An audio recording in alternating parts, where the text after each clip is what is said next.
At Arizona State University, we're bringing world-class education from our globally acclaimed faculty to you. Ranked #1 in innovation for 10 consecutive years and #2 among public universities for employability. ASU isn't just ahead of the curve. It's creating new paths to success. Earn your degree from the nation's most innovative university. Online. That's a degree better. Explore more than 300 undergraduate, graduate, and certificate programs at asuonline.asu.edu. Well, it's later with Mo Kelly on KFI AM 640. I'm Elaine Culotti, and I'm 100% a badass. I'm a builder, I'm a developer, I'm a designer, and I'm a visionary. Casinos, hospitals, luxury homes. I've handled over $1 billion worth of real estate. If it can be built, I can figure out a way to do it. Growing up, my father was in the military. He was a fighter pilot. He flew F-100s and F-111s. My father was gone a lot, and we traveled. But children that come from the military that move a lot are independent and really quick to make friends. I was able to figure it out being a woman that was in a man's world. My dad told me that the most important outfit that you could put on is confidence. Undercover billionaire Elaine Culotti is a builder, interior designer, and the visionary behind standout projects like Santa Monica's iconic House of Rock. She also owns Big Z Ranch, a 40-acre working farm supporting local agriculture and direct-to-consumer food distribution. While on the Discovery Plus series Undercover Billionaire, Elaine proved she could build from the ground up under extreme pressure. Now, after the devastating Palisades and Eaton Canyon fires, she's leveraging decades of real-world experience to cut through the noise, offering smart, actionable solutions, and calling out leadership failures at every level. She joins us in the studio as part of our first YouTube simulcast. Elaine Culotti, it's good to see you. How are you this evening? Hi, Mo. Oh, my gosh. I'm so excited to be a virgin guest on your show. Oh, you had to put it in that way. And we're off. Hey, well, you know what? I'll take any virgin I can get at this point. Let's be fair here. I mean, you know, I'm really glad you're doing this. So great to stream live. How amazing. It's great to have you, and it provides a completely different, I'll say, ethic and energy to it. It's nice to be able to see you, and it's nice that everyone can see us as we have this interaction. You are very familiar, obviously, with Southern California. What was going through your mind as these fires were unfurling and growing? Well, first of all, I was at work, and I looked over at Tim had called and said, "Hey, listen, this thing looks like it's growing really quickly." And when I saw it, and I said, "Oh no, it's far away." And he goes, "No, Elaine, it's not. It's close and it's fast." And we didn't even get a chance to get anything out. I got nothing out. I literally had to pick him up. He had the dogs. He had to go all the way around, and it was it. That was it. It was gone. It's done. It's all over. Whole thing's gone. Altadena's gone. Pasadena's gone. It's all that whole area gone. Palisades. People aren't even talking about Malibu. Malibu is completely leveled, almost all the way to Nobu. You can't get down there. I'm quite sure you knew a lot of people who lost their houses. I'm quite sure you knew a lot of people who had to start over. What were you hearing from them? I think, first of all, I think everybody's in shock. Let's just be realistic. And I really want to talk about the Palisades because I want to talk about Palisades as in terms of its power. It's ground zero for sort of the blue check Democrat, real California, all in voter. This is the government that they elected, that we elected. Mm-hmm. And these are the people that change who gets into government. These are the people that run California in the Palisades. It's one of the most expensive neighborhoods in California. And when you're talking about California, that's meaningful. And now we're responsible for this. These are our managers of our money, our water, our fire department. It's our choice that we made to be managed like this. And they are not potted plants. To understand they can really change things because these people are the people that change everything anyway. Let me ask you this. with different politicians, do we get a different result? Would we had a different result from where you sit? Yes, we absolutely would have. First of all, let me just say different management. Let's not call them politicians. I think when you're running for office, you probably shouldn't be doing that. I mean, you should be elected into office. It shouldn't be something you pay for. And part of the problem, I think, is, we've completely lost the whole, grassroots running for an office because, you live in the neighborhood and you know your neighborhood and you know your neighbors. It's gone away. And it's being paid for by, Citizens United and corporations. And this is the result of that. The rubber has hit the road. The jig is up. The emperor has no clothes. Say whatever you want. It didn't work. The little experiment, the little democratic experiment, it did not work. This is a perfect example of it. Because now they got to work. They got to roll up their sleeves and really manage it. And they can't do it. Short of waiting for the next election, which is going to be in 2026 in June or in 2028, what have you, what can Angelenos do now which could help change the trajectory for the next fire or the next calamity, the next disaster? Well, okay. First, that's a big question, but the most, I think, active thing you can do is register red. Literally change make your voice heard and change yourself from a Democrat to a Republican. Go on and register and just change it to red, because you will get the attention of absolutely everybody in Sacramento. Let me jump in there because you talk about something that I've talked about, but it's more than registration. I have been on the Republicans. You got to run somebody, and you have to run somebody credible. And I can tell you right now, there is no one who is running for mayor of Los Angeles who is a Republican as of this moment. Well, Rick Caruso, I think, is a Republican. No, he is, but no. But in mindset, but since he is a registered Democrat, the Democratic Party is not going to embrace him. And to the people who are not paying close attention, they're still going to see a D and not an R. Why is it the Republican Party is not putting forth a candidate? Well, again, this is the reason that Rick Caruso ran as a Democrat is because he believed, like everybody believes, you can't win in California unless you're a Democrat. The governor's race is kind of interesting because the governor's race is a runoff. So it's not run like a typical race where you have basically two groups of Republicans, or three. You have the Republicans, the Democrats, and the independents. And then everybody gets kind of their own little primary. And then what's left over gets to run against. It doesn't work like that. It's basically whoever gets the most votes against whoever got the second most votes. Those are the top two. And then they have a runoff election. It could be two Democrats. So, and there's plenty of time to come talking about the jungle primary, but go ahead. They're going to come up with a couple really good Republicans. There's going to come up with a couple really good Democrats. Kamala Harris is probably going to run, and it concerns me, if Rick Caruso does run, and he's got no chance if she runs, because he's just going to split it in two, and some big Republican will win, and that's okay. I just want somebody that's got boots on the ground, that understands California is not about politics, but rather about resources. You mentioned resources before we go to this first break. How did resources play a role or didn't play a role in the preparation for the fires or the management of them from where you sit? It depends on which one you want to talk about. But, 30 years ago, we stopped cutting our trees and stopped cutting our brush. I mean, it's a 30-year-old problem.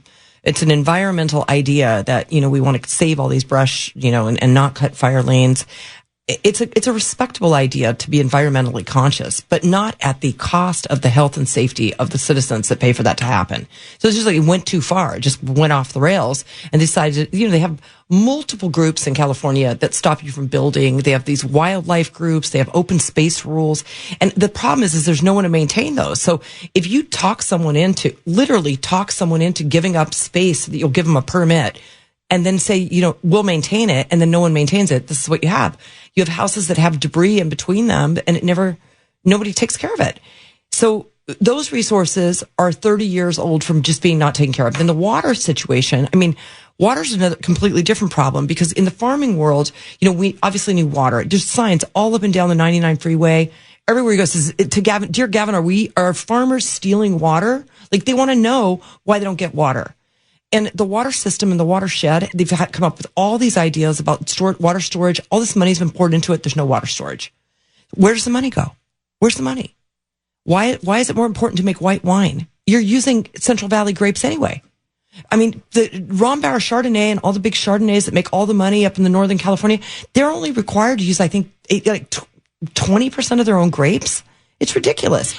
They get them all down from Central Valley. But the argument, I know, and I've heard the argument is like, hey, we had enough water for the fires, and the water which was released from the Central Valley by President Trump would not have impacted the fires. So where do you come out on that? How do you separate the water which would be used for the Central Valley versus the water which was available for the fires down here? If all our water is going in different directions other than the Central Valley and down to Los Angeles and San Diego County, if we're not getting any water, we don't have any storage. I mean, it doesn't matter if it just runs off. We have no storage. And there's not enough money apparently left to make storage for water. Water should be stored. It should be stored for when you have a fire. And so when they went to open up fire hydrants and they went to go use water, there's no water pressure because there's no water, because there's nothing stored. They have, reservoirs that are half full or not full at all. They have reservoirs that have holes in their lids, which it's important that they're not dirty because the water, it won't filter through. Point being is they're not maintained. All of our resources are not maintained. And it's not just water and our forests, it's also our landfills. Our landfills are full. So what are we going to do with 11 million tons of debris that they're not even talking about? What are we going to do with 1,650,000 trucks of debris?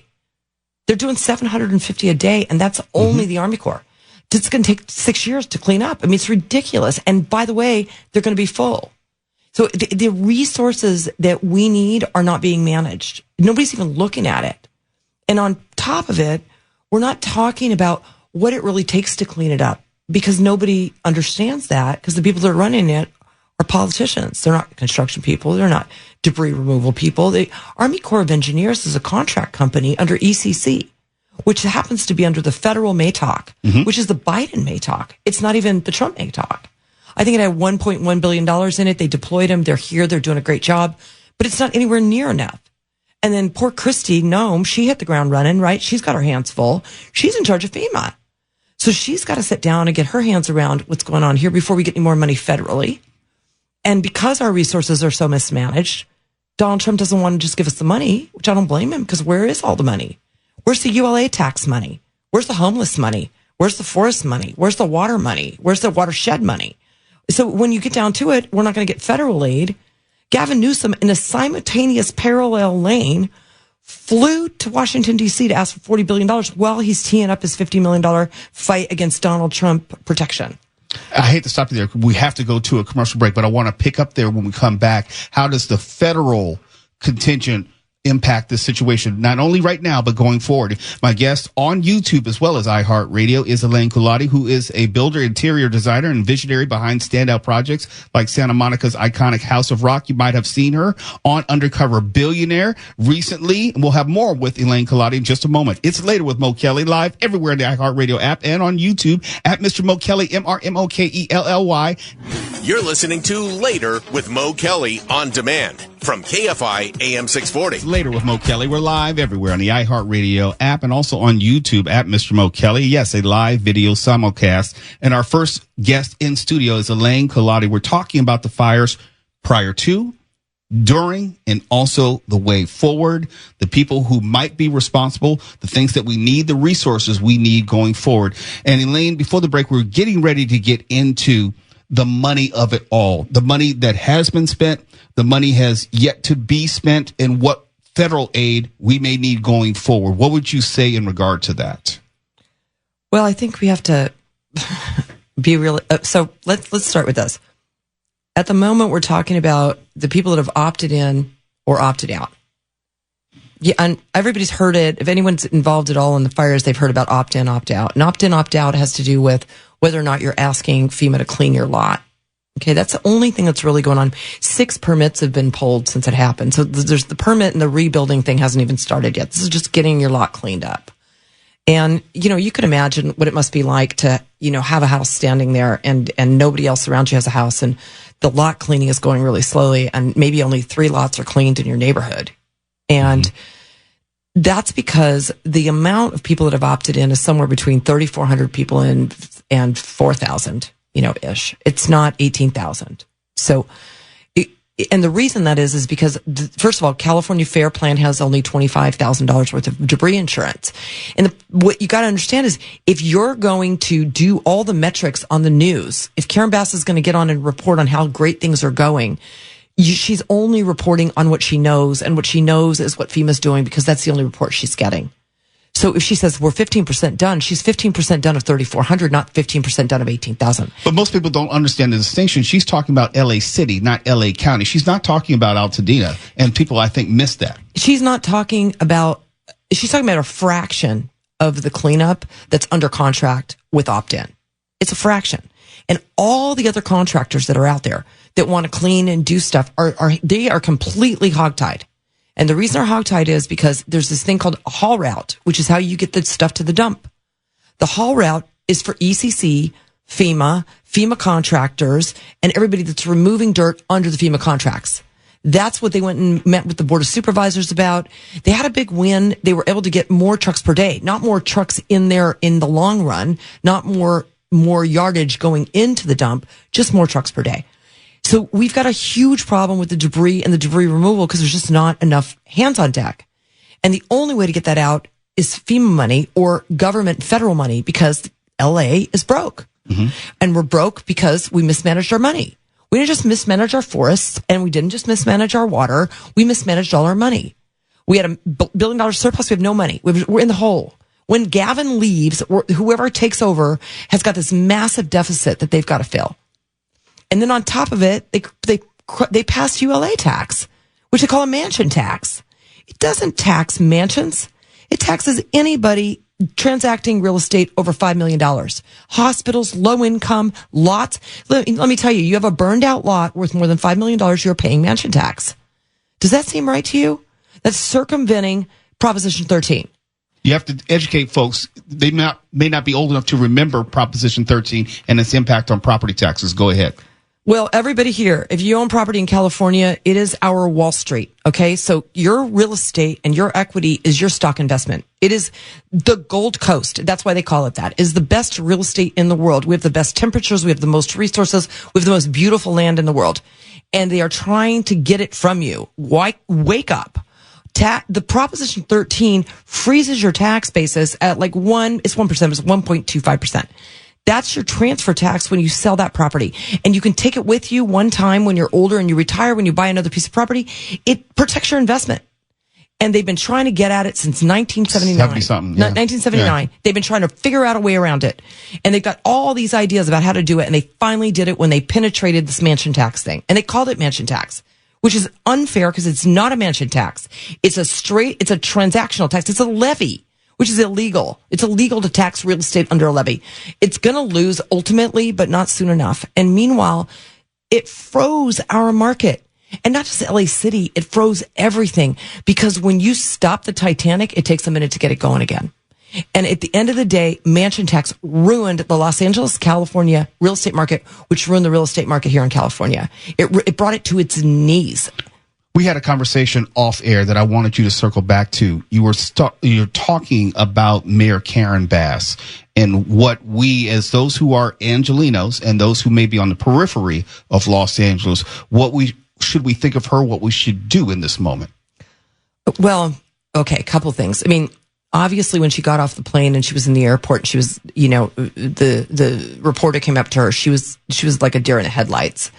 And it didn't give me a warm, fuzzy feeling that she's going to be a good leader. Okay. There's lack of leadership, but recalling her is challenging. First of all, a lot of people don't understand if she is recalled, city council chooses her replacement until there's an actual runoff. Correct. Most people don't understand that. So, and it's, I think, Nicole Shanahan, God bless her, she put in $1.6 million to have her recalled, but it's a $25 million proposition. It's 10 months down the road and we need help now. And I think what would be far more prudent and productive is to help Karen because she's not a dumb person and she has a lot of power.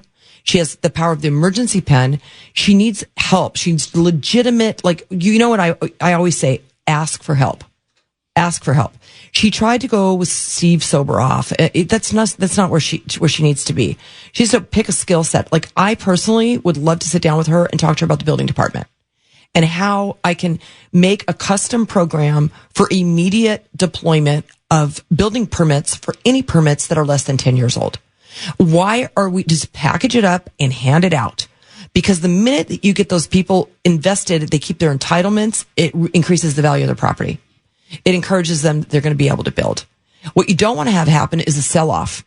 It's never going to get done because those entitlements will be lost forever. What we have to do is we have to encourage people to sell. And we cannot be charging them for permits. There's going to be plenty of business for California. It's going to bring in lots of new jobs. They're going to have to figure out some sort of a laydown area and staging area in Palisades for all the new building materials and equipment. And think of all the contractors that are going to go to work, all the PPP money that's going to come in. But you've got to give people permits.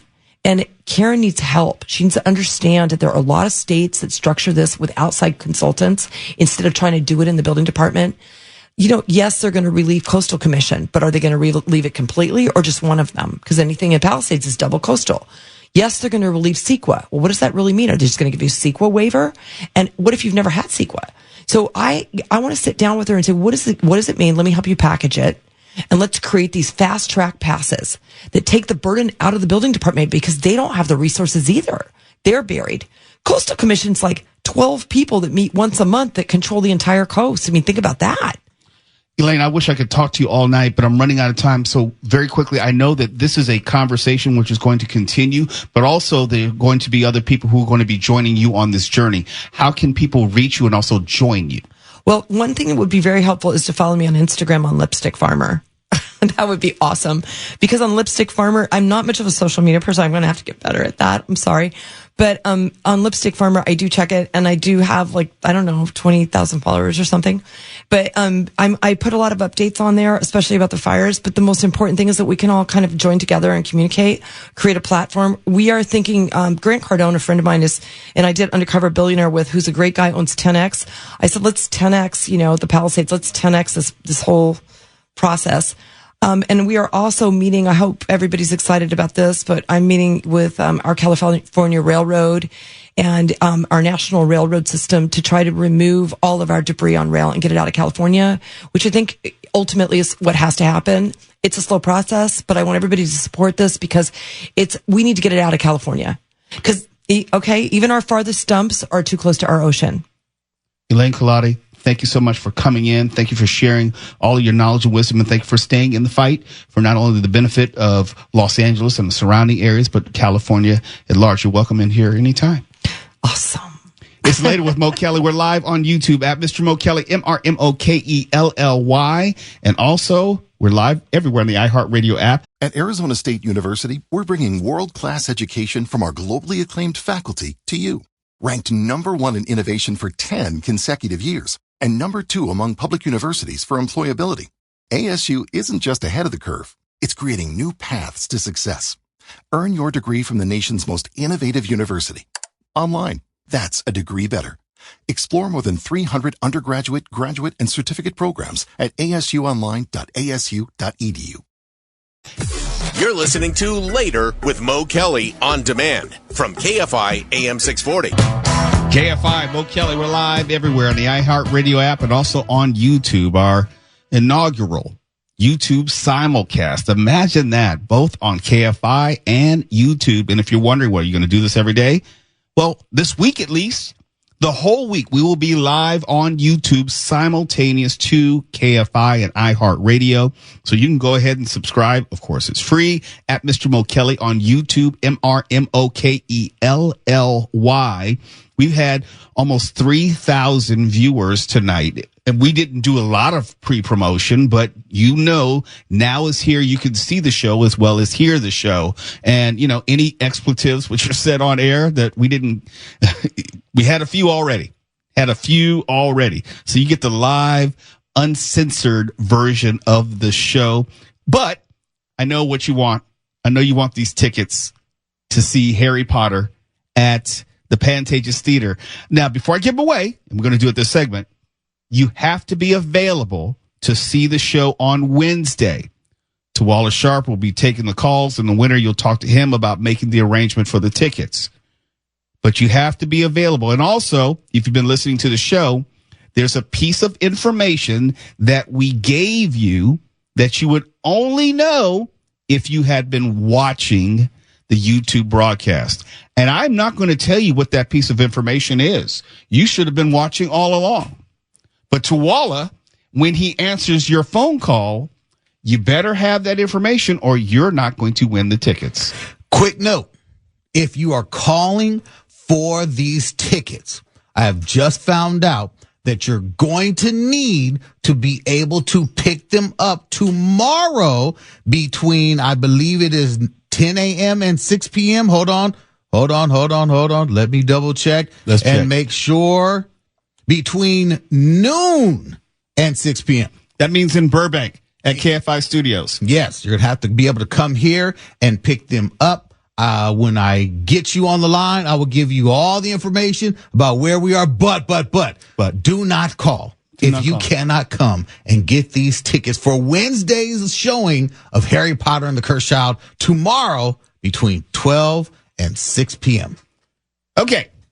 Here it is. You need to know the secret piece of information. I'm not telling you what it is because it defeats the purpose of the people who've been watching on YouTube all evening.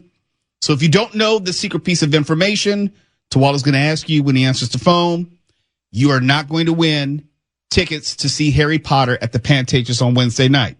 If you can't come pick up the tickets tomorrow between prescribed times at KFI, don't call. All right. So you got to be able to go on Wednesday. You got to be able to pick them up on Tuesday. And you need to know that secret information that we gave out earlier in the show. So with no further ado, hey, Stefan, how about you pick a number for us between 1 and 10? All right, let's go with number 8. Number 8, caller number 8, or at least that will start with caller 8. If you're caller 8 and know the secret information that you would only know by looking at the YouTube simulcast, and no, we're not going to let you wait and try to pull it up and try to figure it out as you answer, then you will be going to see Harry Potter. Caller number 8, you need to know the secret information that we gave out earlier in the show that you'd only know if you were watching the YouTube simulcast. Harry Potter, Pantages Theater, Wednesday night. You need to pick up the tickets from the studio. Tuesday night from the station, and you need to know the secret information. It's later with Mo Kelly. We're live everywhere in the iHeartRadio app. I hear Tawala in the background. You're calling number 6. Uh-oh. We'll find out in just a moment. We're live everywhere in the iHeartRadio app. You're listening to Later with Mo Kelly on demand from KFI AM 640. And tonight was our inaugural video simulcast on YouTube. We've been working on this for about a month at this point. We've been talking about it for a number of years. We wanted to have a video component for the show, but we didn't know how we're going to do it, make sure it was feasible, make sure it was practical, and it didn't get in the way of the show. It's one thing to do a radio show. It's another thing when there's a video element and you're trying to get in and out of a studio in a timely fashion and not impact like Tim Conway Jr.'s show right before us. But I hope you enjoyed it. We're going to be tinkering with it as the week goes on, and you'll be able to look. I think you should just go ahead and subscribe right now at Mr. Mo Kelly on YouTube, and you'll be able to find it. We're going to be having guests in studio. We're going to be giving away more prizes connected to you watching the video simulcast. All sorts of fun, all sorts of prizes, and it's all because you have shown such love and support of the show. And yes, it's going to be bigger and better as we grow it. So we had some 3,000 people tuning in tonight for the inaugural video simulcast. We want to have a 6,000 tomorrow night and another 9,000 the night after that. We have big dreams and big aspirations. And thank you. Because of you, you're making this happen. With all that said, let me get to my final thought and just go ahead and piss you off. Saturday, I was driving through Torrance, a historically red city. I was on my way to the Japanese Bunkasai Festival, which was being held at the Torrance Cultural Center, right off the corner of Torrance Boulevard, Madrona, if you happen to know the area. I'm driving west, down Torrance Boulevard, and I run into this absolute sea of protesters on both sides of the street. They had signs. They had horns. They were imploring drivers to show solidarity by honking their horns. And it wasn't until hours later that I found out that there was a name, an actual name for the protests. The hands-off protests. Didn't know it until I got home later that night. I didn't know because I didn't hear about them that they were actually going to happen. And in case you're wondering, no, I didn't honk my horn. No, I didn't give anyone a smile or thumbs up. I'm pretty much disdainful of public protests. You know where I stand for the most part. I'm really disdainful of public protests in the 21st century, Saturday being no exception.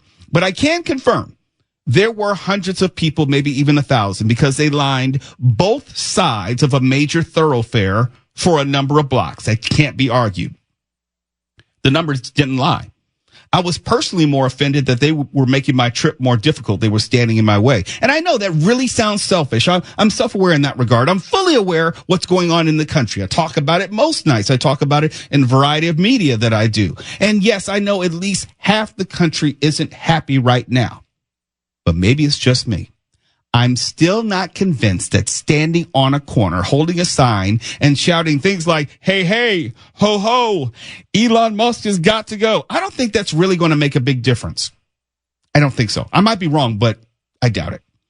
The world has changed since the 1960s. Media has changed. Communication has changed. And I'm not here to tell you that standing on a corner, chanting and holding a sign matters, because it doesn't. It does not matter. I politely nudged past the protesters and enjoyed the next 2 hours at the Bunkasai Festival. I ate about 8 dongos, which are Japanese rice dumplings. They taste like unsweetened donuts, but they were delicious. Even ran into some listeners of the show. But by the time I left Torrance and started home, the protesters were gone, and so was the moment. And that's my point tonight. Was there news coverage? Yes, there was news coverage. Were there interviews of random protesters who expressed their frustration, their outrage, their anger at President Trump, Elon Musk, Doge? Yes, all of that. And ain't a damn thing changed since. Nor will a damn thing change. I'm equal opportunity when it comes to protesting. The only thing I was looking for, and you can be sure I was looking, I was reading, I was listening for it, and that was the next step. The only thing I heard as the next step was the next date of the next demonstration, which was being coordinated, as in the next day of standing on a corner with signs, imploring drivers to honk their horns, yelling slogans. I'm sorry, but that's a silly recipe for change. The only thing more silly, and I know this sounds very arrogant, was the social media pushback that these protesters were somehow paid. No, they were not paid. And even if they were, it couldn't be any worse than Elon Musk on TV literally paying people to vote in a Wisconsin Supreme Court justice race and giving away $1 billion checks to Republican operatives. And no, I did not make up the last part. But I do find it odd, after all these years of that refrain, you've heard it, I've heard it, that although George Soros is the great protest puppet master, I can't seem to find one receipt, one Venmo transaction, nothing. Nobody was able to infiltrate any of these protests and provide any proofs of any payments to anyone. Nobody. Not one shred of evidence. All the protesters I saw were driving up and down the street, parking in their own cars, mostly in the parking lot where I was trying to park. Didn't appreciate that. There were no buses. There were no vans. Now, is there organization and coordination by certain groups? Absolutely. But that's not the same. The protests were definitely organized, but that's far different than saying that some 1,000 people I saw in Torrance on Saturday were paid to appear. And if they were, whoever coordinated, they're complete idiots. Because, and here's the main point, here's the takeaway, here's the message, because it led to nothing. It didn't change any race. It didn't prevent some law being passed. It didn't influence Donald Trump to change directions on tariffs. It didn't show Elon Musk the door. In fact, it probably made the organizers money, but not the actual protesters. And maybe that was the goal, because that's a distinct difference. Donald Trump is still president. Doge is still doging. And the world just keeps on spinning. I'm sorry, but that protest meant nothing. For KFI AM 640, I'm Mo Kelly. More stimulating talk. No login required. KFI. And KOST HD2. Los Angeles, Orange County. Live everywhere on the iHeartRadio app. At Arizona State University, we've made online education better, smarter, and more personalized, so you can go further in your aspiring field. I decided to pursue medicine once I realized that ASU did have the online program for biological sciences. You're still required to learn the same curriculum. You're still being tested on the same content that anyone would be tested on in person. The comprehensiveness of the program prepared me so well for medical school. Explore over 300 programs at asuonline.asu.edu.